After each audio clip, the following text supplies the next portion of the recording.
Greetings, viewers! In today's video, we're going to be ranking every single SpongeBob SquarePants film. And I will say, there are a lot of SpongeBob SquarePants films. So many that I didn't even know all of them existed. But we're gonna have some fun with this, because I love ranking movies, and this is my first film ranking of the year. Let's get into it. Number 6. Coming in dead last place has to be the Sandy Cheeks movie, Saving Bikini Bottom. This movie was released in 2024 and was just an absolute abomination to the SpongeBob franchise.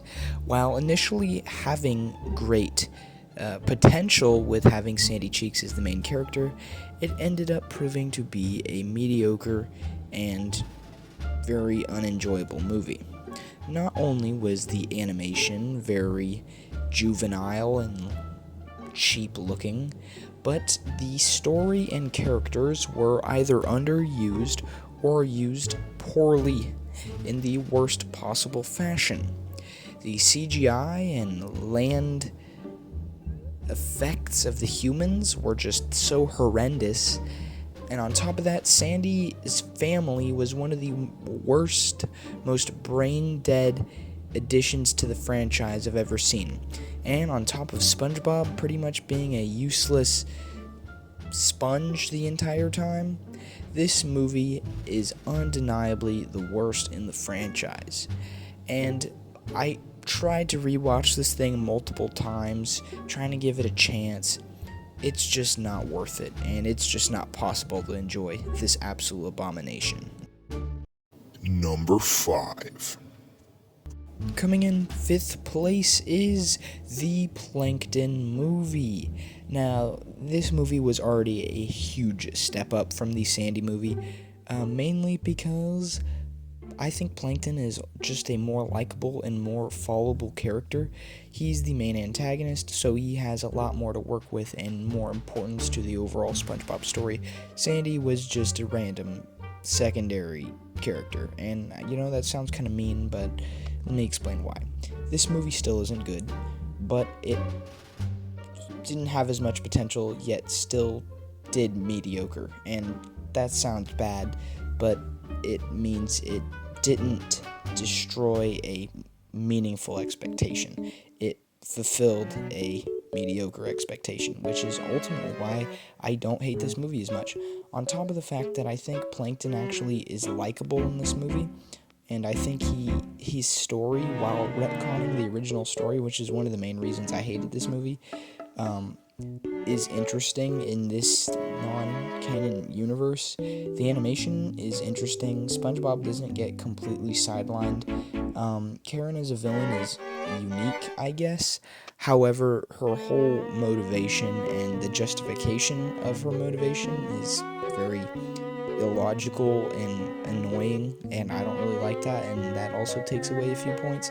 But ultimately, this movie is 10 times better than the Sandy movie, and I would watch it again over that other piece of trash. Number 4.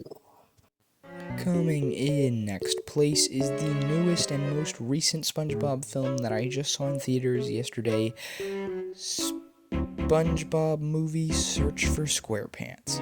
Now, I had initially thought this movie was going to be absolutely horrible, especially after finding out Ice Spice made the soundtrack, or at least the end credits song, but I gave it the benefit of the doubt, and this movie was solid.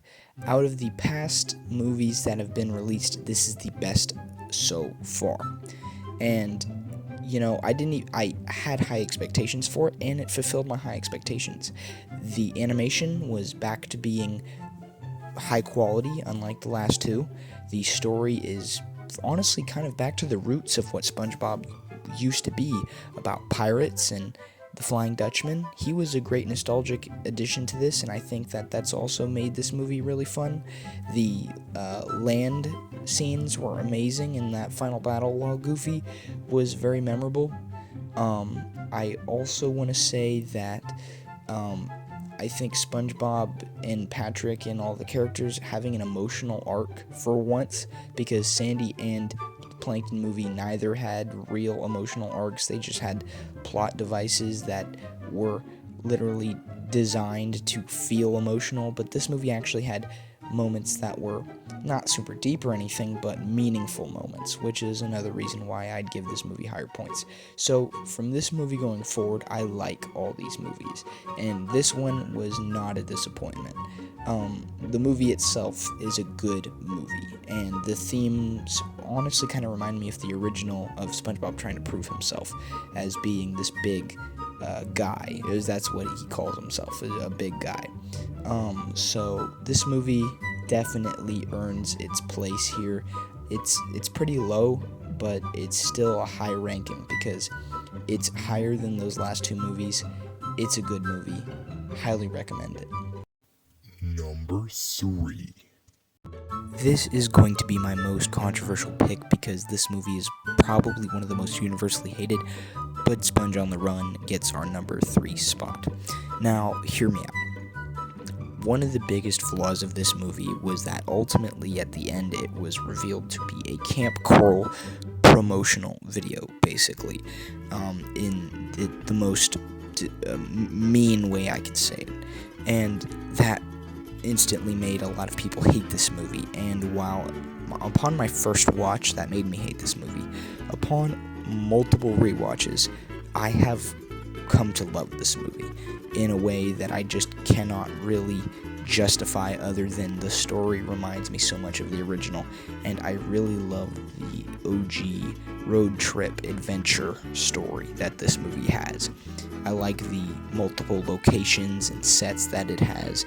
The idea of Gary getting kidnapped really is nostalgic for the season 3 episode Gary Come Home. It's just a really safe story, and it hits so close to home, yet it's, it has a new take on it. Now, I can understand why people don't like this movie because, like I said, the Camp Coral stuff really does drag it down at times and ultimately kind of ruins the final act. But the first hour of the movie for sure is solid. And even the ending where everybody gets the snails is, not a bad ending. Number 2. Coming in second place is going to be the most controversial pick on this list, the original SpongeBob SquarePants movie. Now, people are going to already ask me, why is this not at the number 1 spot? Well, it is the archetype of what these movies should be. It is the epiphany of what is a good SpongeBob movie. It's got the road trip adventure, the arc for SpongeBob to try and be a man. It's got saving Bikini Bottom, saving Mr. Krabs, saving the Krusty Krab, everything that SpongeBob should be in one movie. Now you may ask then, since I just basically called it perfect, why is it number 2? Well, it's perfect in the sense that narratively it's perfect, but rewatchability-wise, I feel like it could drag at times. Now, that's not knocking the movie or calling it outdated or whatnot, but it's very simple, very basic. It's as basic as you could get, which is good to a fault. However, it's the number 2 spot for a reason. It earned its spot. It's a great movie. I love this movie.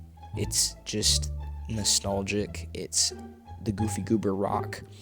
Everything, the animation for its time was just brilliant. This is SpongeBob also before he got brain rotted. He actually had a personality and was funny for, really funny, not just loud noises all the time.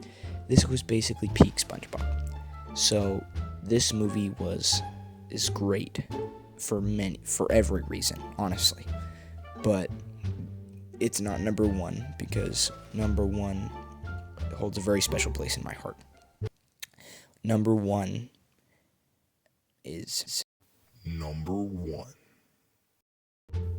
This, I don't know if I'm going to get assassinated for this, but number 1 has to go to SpongeBob, Sponge Out of Water. This movie already has early nostalgia points for me because I remember seeing it in the theater when it had just come out in 2015. It was a great experience. I love everything about this movie. Now, I was calling the original the archetype for perfection. This is the peak of perfection. The animation, the story, the character dynamics, everything, the arc, the adventure, everything in this movie is what the first one did, and did it even better. Burger Beard, amazing. The early Plankton SpongeBob duo was iconic.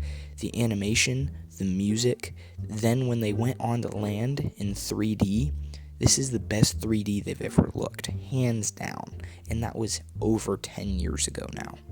This movie is just everything that I love in a SpongeBob movie. Not only is it cinematic, not only is it memorable, not only is it iconic, but the movie is just, it's honestly, you could watch it even if you don't know anything about SpongeBob. That's how good it is. It's just its own thing. And ultimately, I think it is the perfect SpongeBob SquarePants film. But what do you guys think? That's all just my opinion, ultimately. I really want to know what your guys' views are, what your opinions are, because I really thought this out. See y'all. Thanks for watching.